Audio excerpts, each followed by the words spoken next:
बीते कुछ वर्षों में हमने देखा कि हमारे समाज में एक परंपरा सी चल गई। लोग गांवों से पलायन करके शहर में आ गए अपनी जीविकोपार्जन के लिए।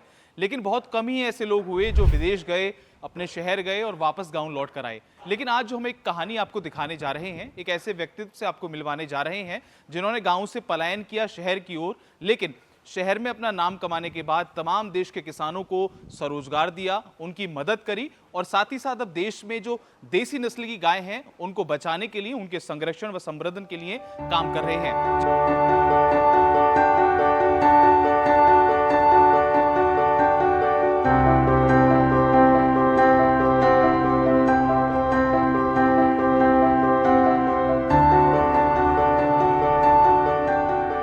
आज हम आपको मिलवाने जा रहे हैं राधेश्याम दीक्षित जी से, जो सीएमडी हैं आनंदा डेयरी फार्म के।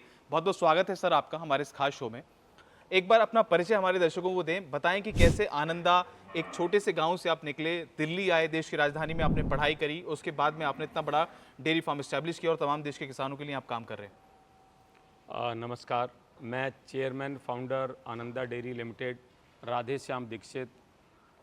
देखा जाए तो जब 1947 में देश आज़ाद हुआ, उससे पहले शहर तो बहुत कम थे, हम ज़्यादातर गांव थे। तो मेरा जन्म 1967 का है, तो मेरा आज़ादी के 20 साल बाद का जन्म है और मैंने गांव में करीबन 13 साल तक अपना जीवन गुजारा है।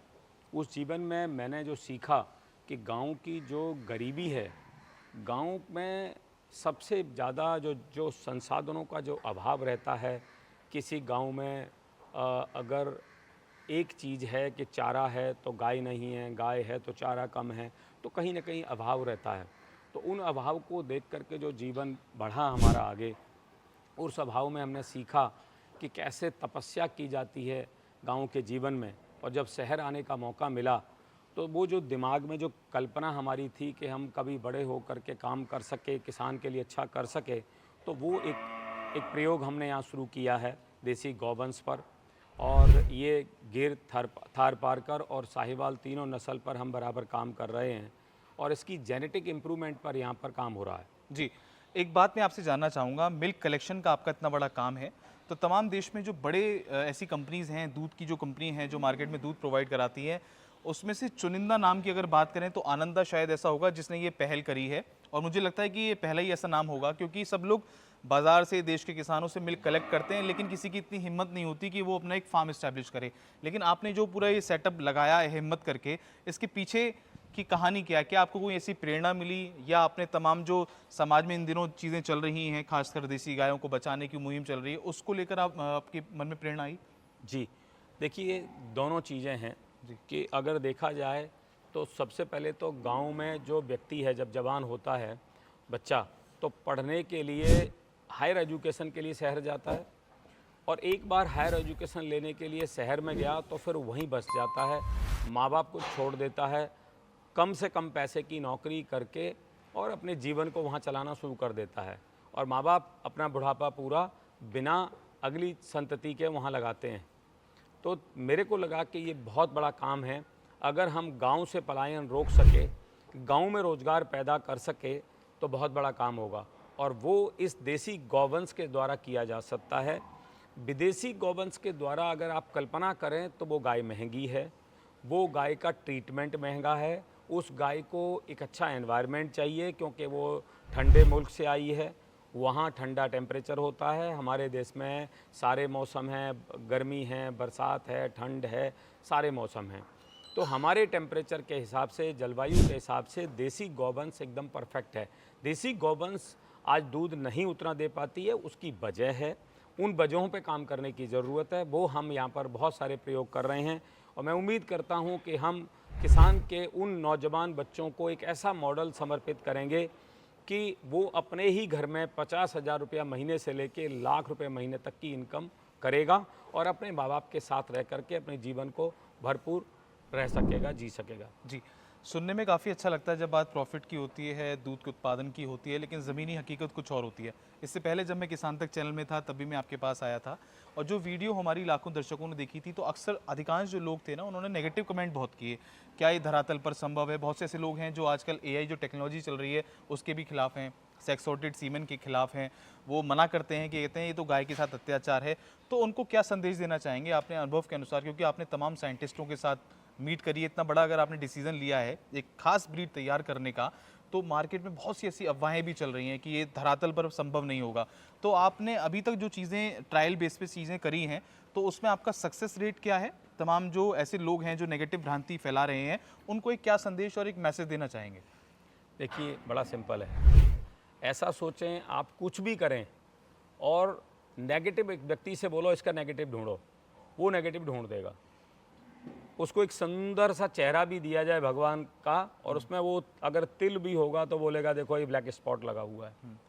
तो वो जिसकी नेगेटिव अप्रोच है वो नेगेटिव ढूंढेगा। मेरे ख्याल से मुझे आपके सवाल से एक वो शब्द याद आता है कि जब देश में जब बिजली का उत्पादन शुरू हुआ तो लोगों ने धरना प्रदर्शन किए कि अगर पानी में से बिजली निकाल लिया तो पानी सिंचाई के लायक नहीं बचेगा। जी।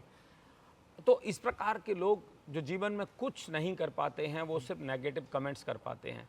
अगर आएँ, मेरा सबको चैनल पता है, मेरा सबको संपर्क सूत्र पता है, नाम पता है, ब्रांड पता है, एड्रेस पता है, आप आओ, आकर के बहस करो। और मैं ये कहूँगा कि मैं अगर कुछ गलत कर रहा हूँ तो आप वैल्यू ऐड करो, मैं अच्छा कर रहा हूँ तो आओ हम सब मिल कर के और अच्छा करें। वो तो एक रास्ता बन सकता है। ये तरीका नहीं है कि आप देश में बोलने की आज़ादी है तो आप कुछ भी बोल दो।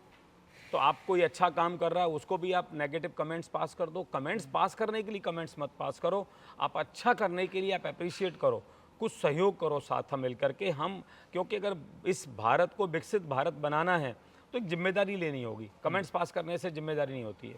बिल्कुल। तो धरातल पे जब काम होगा, जब वो दिखेगा, तो लगभग कितना समय और लगेगा? अभी आपकी जो मुहिम है इसमें कितनी चीज़ें और अभी स्टेप्स रह गए हैं इसके अंदर? देखिए, जब जेनेटिक की बात है तो दो देशों की बात है कि ब्राज़ील से जेनेटिक लानी है और जेनेटिक भी वही है जो हमारे भारत देश की जो परंपरा, जो हमारी संस्कृति थी, वही हमारी गिर गाय की नस्ल है। ये चीज़ क्लियर करनी पड़ेगी लोगों को। लोग ये सोच रहे हैं कि कुछ और आप चीज़ नो प्रयोग करने जा रहे हैं। नो, एकदम से सिंपल लाइन में मैं बोलूँगा, सिर्फ और सिर्फ हमारी ही भारत देश की संस्कृति की नस्ल, वो भी गिर नस्ल ही हम लेके आने वाले हैं। 60 साल पहले आप गूगल चेक करो, बड़ौदा के महाराज से ब्राज़ील के महाराज ने ली वो गाय का नस्ल, जो वंश लिया, वो गौवंश ले गए और वो गौवंश को वहाँ ले जाके उन्होंने डेवलपमेंट पे काम किया। अगर सिंपल लाइन में समझो, आज अगर कोई ये गाय ब्याती है, ठीक है, इसका बच्चा आया तो बच्चा 1 साल तो वो दूध पिएगा, ठीक है, वो बच्चा है। 2 साल जाकर के वो बच्चा जाकर जवान होता है, वो जाकर के 2.5 साल में जाकर के कंसीव करता है, वो माँ बनता है। फिर 1 साल में जाकर के बच्चा जो बच्चिया जो बड़ी होती है वो 3 साल में जाकर के उसकी अगली जनरेशन आएगी।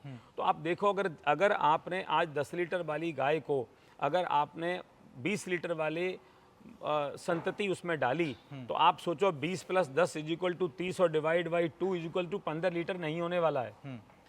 इतना सिंपल मैथमेटिक नहीं है ये पूरा साइंस है।